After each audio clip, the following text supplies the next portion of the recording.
ঝিনাইগাতী উপজেলার অবস্থানটা এমন একটা জায়গায় প্রচুর মেঘালয়ের পাদদেশে হওয়ার কারণে প্রচুর বৃষ্টিপাত হয় এবং বৃষ্টিগুলো যখন হয় নদীগুলোতে যথাযথ নাব্যতা না থাকার কারণে অল্প বৃষ্টিতেই নদীগুলো ওভারফ্লো হয়ে যায় এবং পার্শ্ববর্তী অঞ্চলে বাজার বাড়িঘরদোর সরকারি প্রতিষ্ঠান সেগুলোতে পানি উঠে যায়। নদীতে পানি বেড়েছিল কিন্তু এখন পর্যন্ত পানি স্থিতিশীল আছে এবং বৃষ্টিপাত থেমে যায়, পানি কমে যাচ্ছে এবং আমরা আশা করতেছি যদি বর্ডারে অর্থাৎ ইন্ডিয়ার সাইডে যদি বৃষ্টি না হয় তাহলে আমাদের আতঙ্কিত হওয়ার কিছু নাই।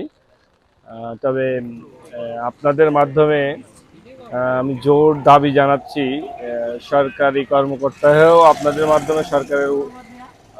উচ্চ মহলে বা পলিসি মেকিংয়ে ঊর্ধ্বতন কর্মকর্তাদের কাছে আমাদের নিবেদন, এই উপজেলাবাসীর পক্ষ থেকে আমার নিবেদন যে এখানে যে পাহাড়ি যে নদীগুলো আছে এই নদীগুলোতে নাব্যতা বাড়ানোর জন্য নদীগুলো খনন করা প্রয়োজন এবং